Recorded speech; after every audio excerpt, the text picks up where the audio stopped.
Hey all, it's Uzima Philip. I am here to get back into the business of talking about what's going on in our world today.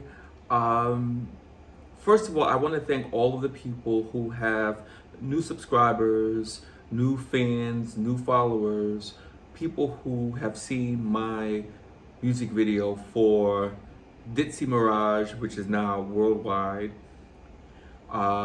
It's Brazil, Mexico, Tehran, all over the world. People are getting into Ditsy Mirage so much so that the song is now at 200,000 views. It's actually at 250 or 240,000 views. It's rising. So I want to thank you all.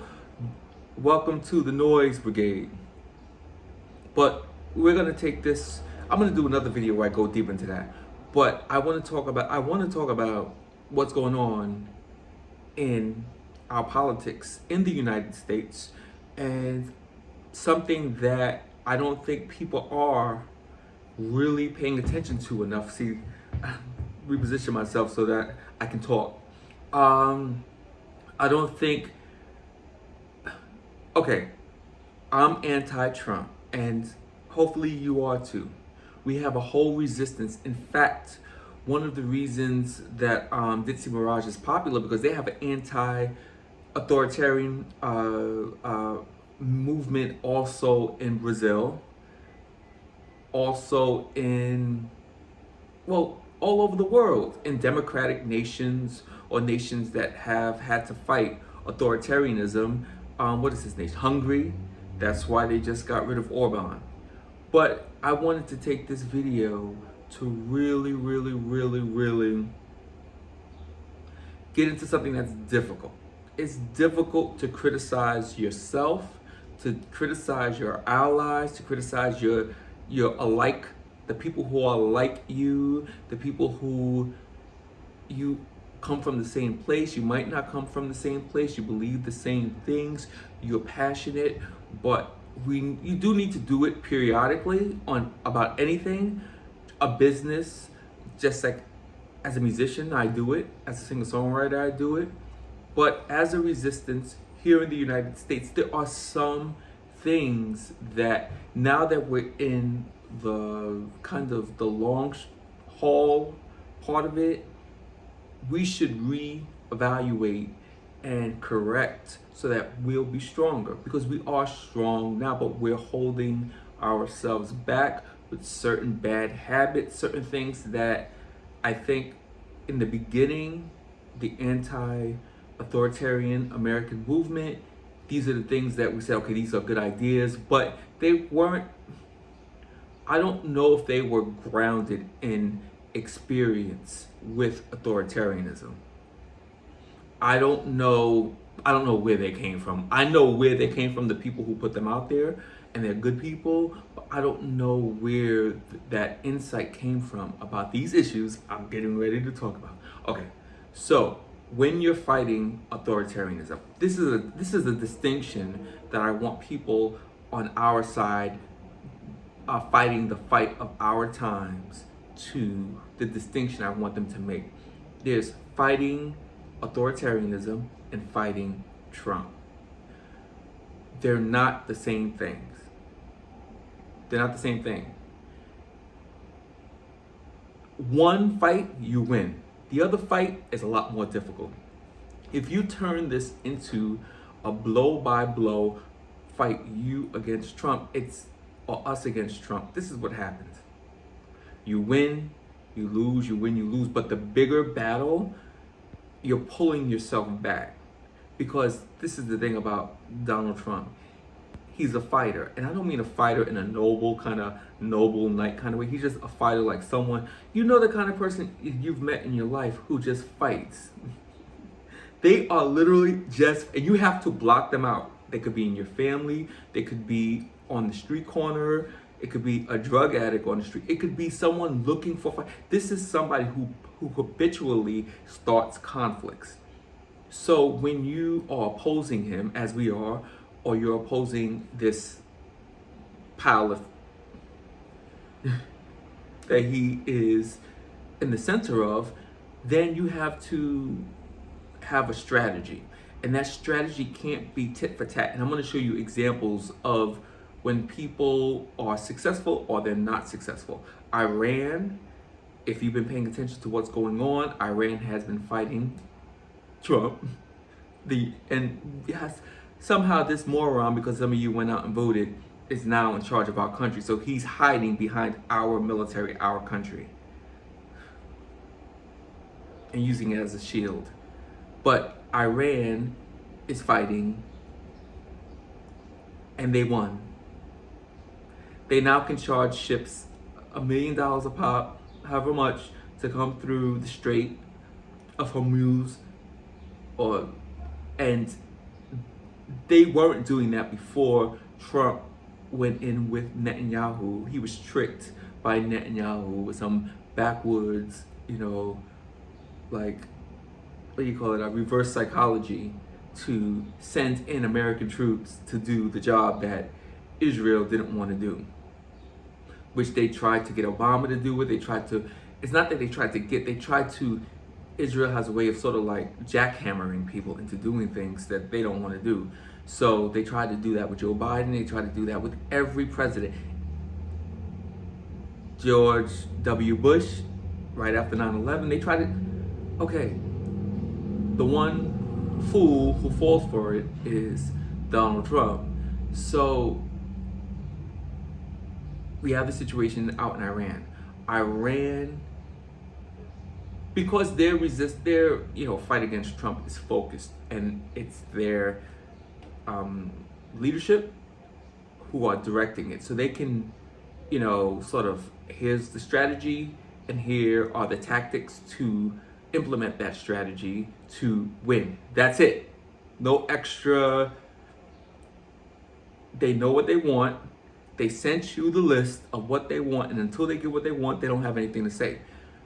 This is the strategy of Iran. That's why Trump will come out and say 15 things, and Iran will not respond. Because that's the first lesson that you have to learn about dealing with a toxic person like Donald Trump, who's psychotic and narcissist, but also dealing with an authoritarian. You have to control the tempo, the timeline. So whoever controls the tempo is winning. And is it completely winning? No, because the tempo at which Donald Trump operates at actually hurts him. It doesn't actually help him. But what he does is, instead of, plugging the holes, or instead of correcting things, he just throws something else at it and moves on to the next thing. It's like if you took out one credit card and just, spent on the credit card, and instead of, paying the whole thing off, you just got another credit card to pay that one off, and another credit card. He's done that his whole life, and that's what he's doing as the president. He's doing that from crisis to crisis in the United States.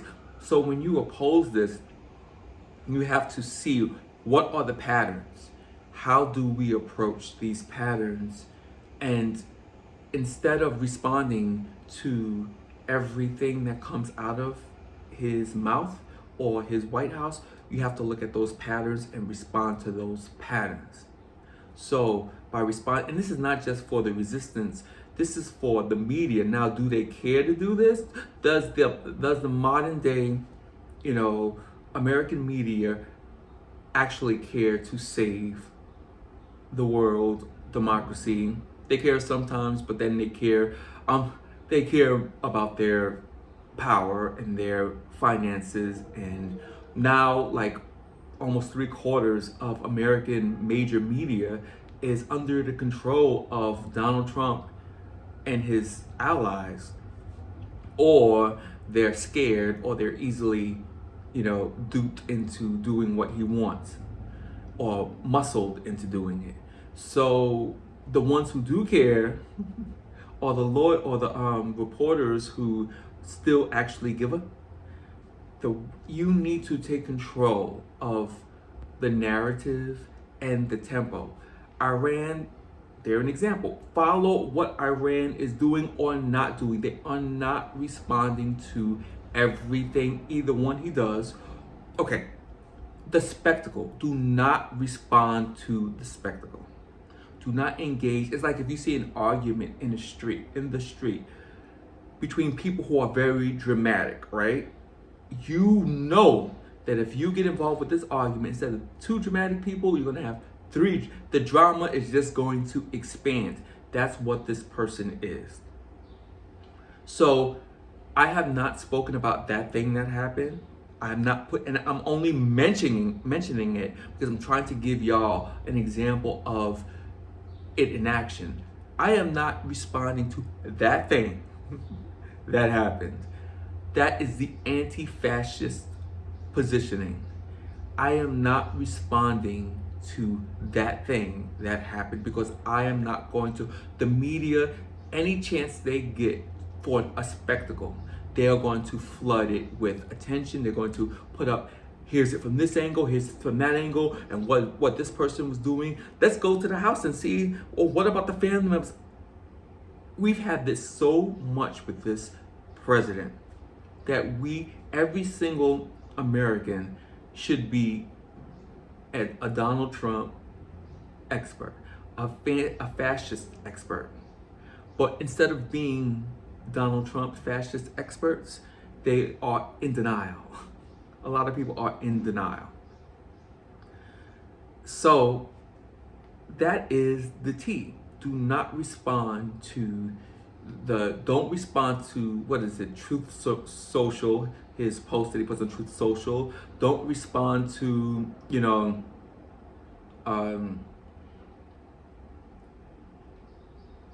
you'll know the things that you need to respond to.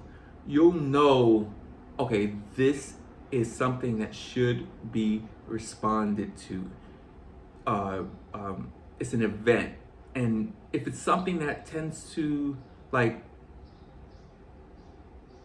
this whole weird, back and forth with Iran, where he won't acknowledge that he lost, and he won't acknowledge that he has to change, or he has to recalibrate, so he's just gonna lie about it and let the whole thing fester and try to change the subject and create disinformation connected to it. This is a war. You started a war that you refused. You're just trying to sweep a whole world war under the rug. And so, will it work? No, but it's also a thing. He's someone who almost spends on other people's credit cards. So he's spending on our credit card as a country because he doesn't care about the country. So if the country gets dragged into this thing that just sucks the vitality of the United States, sucks the money out of everybody's pocket, he doesn't care as long as he sees that he's okay, or or if it benefits him or the people that he's in debt to. And he doesn't even care about them, but the people that he's in community with. Don't be a part of the spectacle. I am really tired of seeing some of the influencers. Now, this is a problem because influencers they run on a different time than the universe, everybody else. Influencers put up, they influence, so they put up, content. They flood the zone with content. Now that's annoying on its own, but when you attach that to fighting authoritarianism, fighting Trumpism, if your content is now in parallel to his behavior, and basically every time he does something, you're going to make content around it. And then, because there's one content, group, and they're called like the National Park. They're sort of like the National Park Society, people who I guess were associated with the parks, who are now like their anti-Trump influencers, which is great. But what ends up happening is y'all are staying on this kind of like loop, or what is that called, where you would schedule your post on social media. So they like have they are on, we need to do a post every 15 minutes about Donald Trump. So what ends up happening is that here comes the real news that people should pay attention to. But how are they going to know what they should pay attention to when you post something every 15 minutes? No, there is not that much pertinent news every day. And if there is that much news popping out every day, that means it's not really newsworthy. And what you have to do is, what do you call it? Not synthesize it, but process it for people. So, okay, this is the summary of what happened. If you want to do one post a day, this is the summary of what has happened today that you need to know. Even the regular news does that. They don't post immediately. Because basically what's happening now is Trump is sending out press releases to all these stations, all these people, and these press releases are like every 15 minutes. These press releases are like every 30 minutes. Literally, he has chaos on a timer. It must be every 6 hours they pump out something chaotic. They pump out, and you can go down the list. And that is what's suspicious about what happened the other day, is that it's 6 hours from the last piece of chaos. What's the chaos before that? He's changing the color of the Lincoln Monument. He's knocked down half of the White House. He's putting up, he's forcing and stealing money to create monuments that have his name on it, that are bigger, that they don't even fit the landscape of Washington, D.C. You can't be someone who is alive who is creating monuments. Monuments are for people who are dead. But that's the level of narcissism, psychosis, and dementia, and just this psychopath that we're dealing with. So, really, he has insanity on a timer. Just like Time Post. He has... Okay, what was the other thing that came out? 6 hours before that, shootings, shooting squads. 6 hours before that, what else? Them changing, putting his face on the money.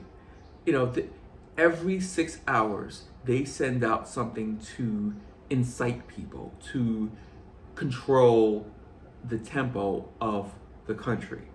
Now, going back to Iran, they went back and forth with him when they needed to.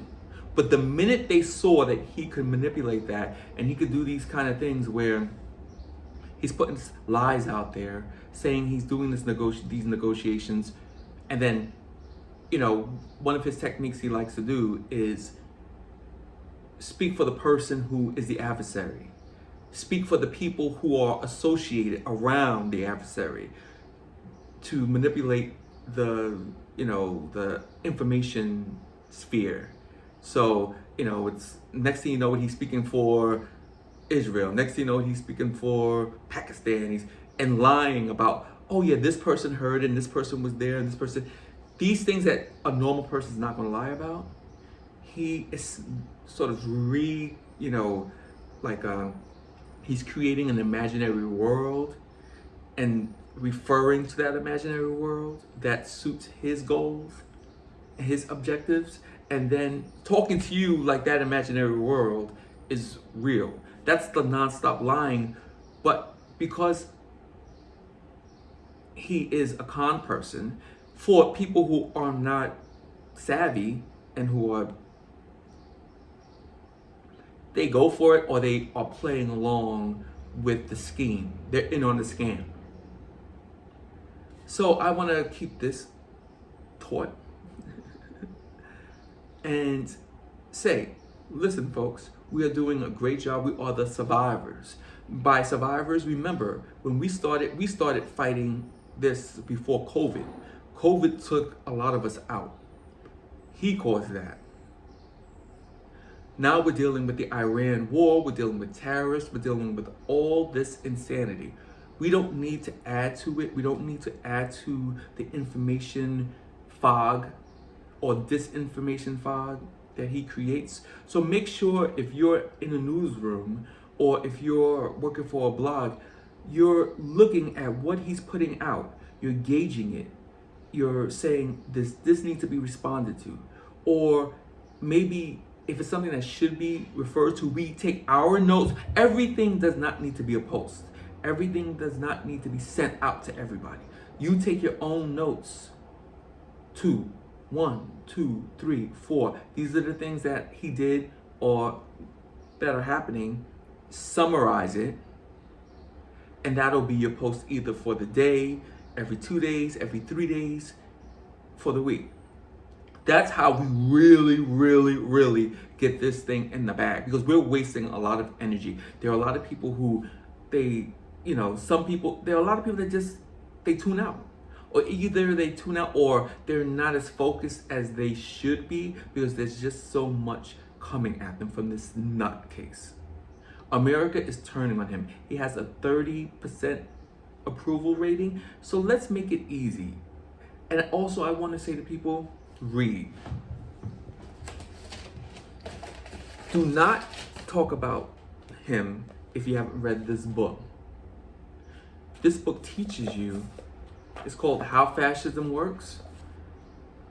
Unreality.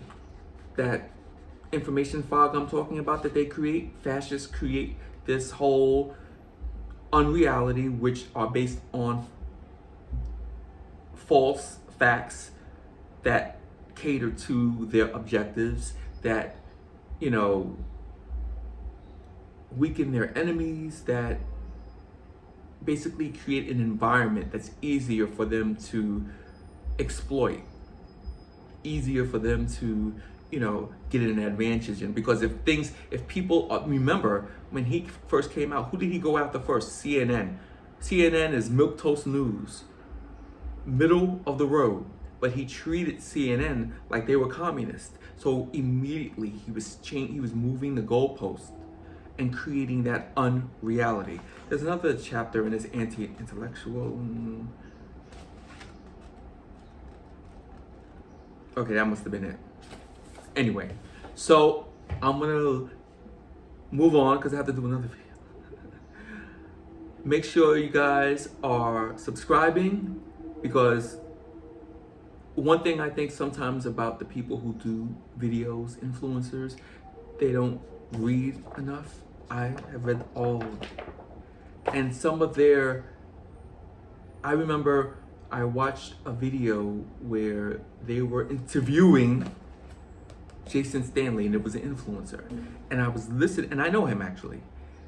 And they were interviewing him, and he knows so much. And the person who was interviewing him is a popular influencer for the resistance. But her questions were so soap opera. Who do you think is in? Who do you think is out? Do you think they'll take the next election? Do you think that this person is an expert on authoritarianism? There are real questions that if you have read, then you can ask someone who's an expert, okay, this happened where? In Hungary. How did the resistance in Hungary operate? They've dealt with this for 16 years before we dealt with it. How did the resistance in Hungary deal with it? How is the resistance in Russia dealing with it? Brazil, in Nazi Germany, in fascist Spain, fascist Italy.